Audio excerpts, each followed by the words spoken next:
In this section, we'll look at the pelvic cavity. We'll look first at the bones and ligaments that surround the cavity. Then, we'll look at the muscles of the pelvic walls and the pelvic floor. Then, we'll see the principal blood vessels and nerves of the region.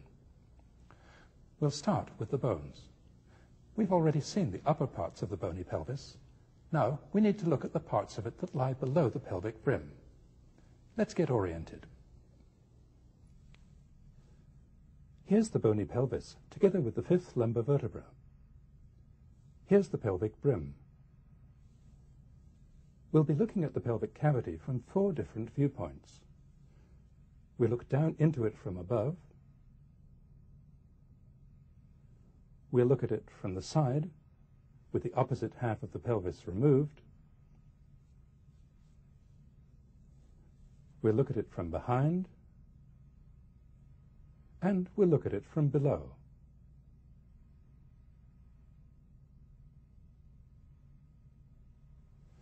We looked at the features of the upper part of the bony pelvis in the last section. The bones that contribute to the walls of the pelvic cavity are the sacrum and the coccyx behind, and the lower parts of the hip bone in front and at the side. We're looking at the bones in the position they occupy when we're standing upright. In the upright position, the surface of the upper part of the sacrum is angled at 30 degrees to the horizontal. The tip of the coccyx points forward at about 40 degrees. So the pelvic surfaces of the sacrum and coccyx form a curve of a bit more than a quarter circle.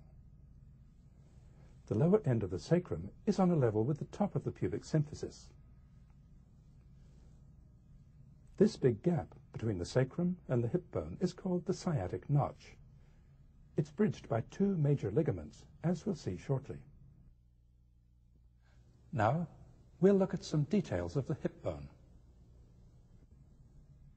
This massively thick part of the hip bone is formed by the fusion of the ilium, the pubis, and the ischium. It's smooth on the inside and on the back. It's deeply indented on the outside by the socket of the hip joint, the acetabulum. This is the body of the ischium, which ends below in this impressive projection, the ischial tuberosity, which is what we sit on.